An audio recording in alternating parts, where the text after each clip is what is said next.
I want to start tonight with a question that sounds simple and isn't. Where did you learn how to feel about money? Not what you learned. How you feel. The little clench in your stomach when an unexpected bill arrives. The slight guilt when you buy something nice for yourself. The voice that says people like us don't do that. The instinct to not look at the bank balance, or the instinct to check it 9 times a day. Whatever your particular flavor of money feeling is, where did you actually get it? Because here's the thing, you didn't choose it. You didn't sit down one day at, say, 7 years old, weigh the philosophical options, and decide, I think I'll be the kind of person who feels anxious about spending and ashamed about earning. Nobody does that. That feeling was installed, quietly, early, by people who loved you, who were also running software that they never chose, that their parents installed, going back further than anyone at the table can remember. Tonight's invisible bill is the oldest one there is. It's the only one you started paying before you could read, before you could count, before you even knew what money was. You inherited it. Not in a will. At the dinner table. I'm Benjamin Hayes. This is Money with Benjamin.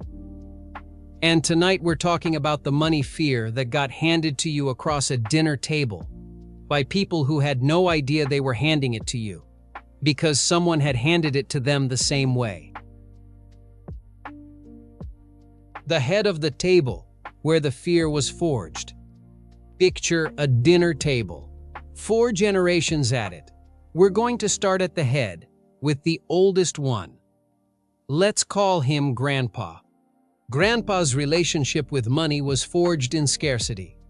Maybe it was a depression, maybe a war, maybe just a childhood where there genuinely, truly wasn't enough.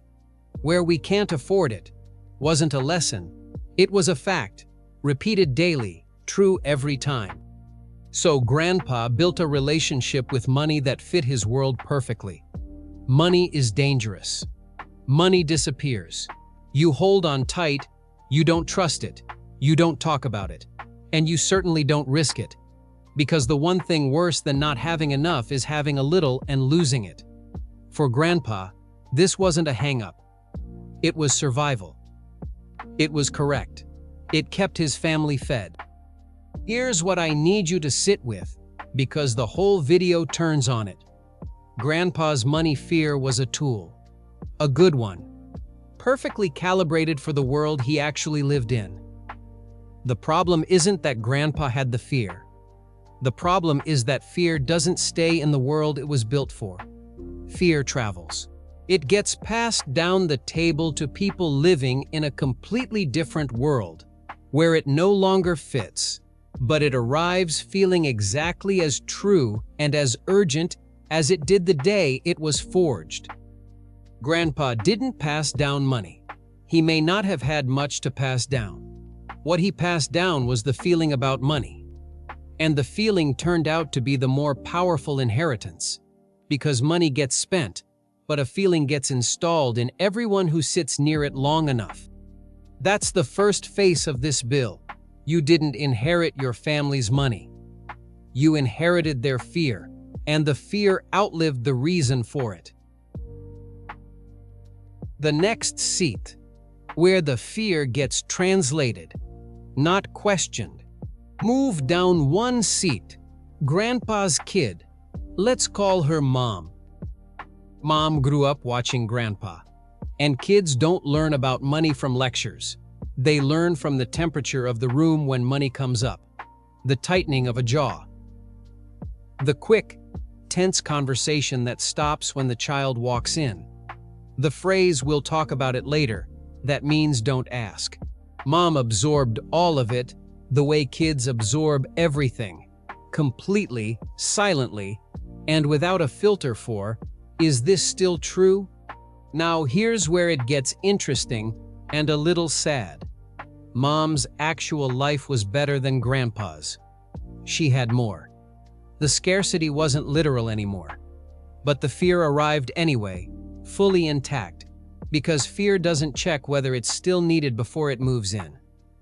So Mom ended up with a money fear calibrated for a world she never actually lived in. She felt the clench of genuine scarcity while standing in a kitchen that had food in it. And because the fear didn't match her reality, Mom did what we all do with inherited feelings we can't explain. She rationalized it. She didn't say, "I have an irrational dread I got from my father." Nobody says that. Instead, she built reasons. "I'm just careful. I'm not a money person." Investing is gambling. It's rude to talk about salaries. Each of these sounds like a value, a considered position. None of them were chosen. They're all just the inherited fear, wearing the costume of a personal philosophy. This is how the bill stays invisible across a generation. It doesn't get passed down as fear. That would be too easy to spot and reject. It gets passed down as wisdom, as how our family is, as personality. And you don't question your own personality. You just live inside it and call it you. I'll be honest about my own table. I inherited a specific one. That wanting money was a little shameful. That ambition about it was kind of crude. Took me until my 30s to realize that wasn't a value I held. It was a feeling I caught, like a cold, from a room I sat in when I was 6. Your seat, where you can finally see the envelope. Now move down to your seat, the one you're sitting in right now, metaphorically, watching this. Here's the strange gift of being where you are at this table. You're the first one with the tools to actually see the thing. Grandpa couldn't see it. For him, it wasn't a fear. It was reality. Mom couldn't see it. For her, it was personality. But you're sitting here in a different world again, with information none of them had, watching a channel about invisible bills at, let me guess, some hour you should probably be asleep. You have something they didn't. The ability to look at the inherited feeling and ask the one question nobody up the table ever got to ask. Is this still true? That's the whole move. Not blame Mom. Not resent Grandpa. They were running the best software they had for the worlds they were in, and that software literally kept the family alive long enough for you to exist and feel conflicted about it. Blaming them is just paying the bill in a different currency, resentment instead of fear, but still paying. The move is quieter and harder. It's to take each inherited money feeling out of your pocket, one at a time, and check the date on it. Investing is gambling. Is that true in my actual world, or is that Grandpa's world talking? We don't talk about money. Does that protect me, or does it just keep me from ever learning what I'm worth? I'm not a money person. Did I decide that? Or did I catch it at a dinner table before I could spell my own name? Most of these feelings, when you finally hold them up to the light, turn out to be expired. Perfectly valid once. Genuinely protective once. For somebody else's life. Not yours. And here's the part that makes this the most important bill in the whole series. Every other invisible bill we've talked about, you pay alone.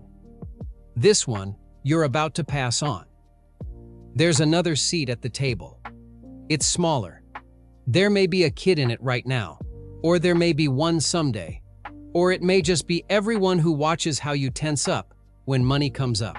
And they are absorbing your money feeling at this exact moment, completely, silently, without a filter, the same way you absorbed yours.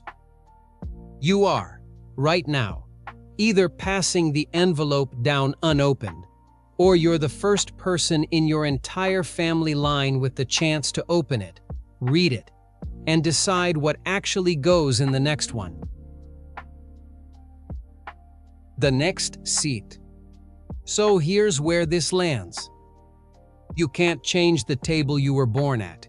You can't go back up the line and give Grandpa a different childhood or Mom a different father. That part's done. The fear got made. it got passed, it got to you.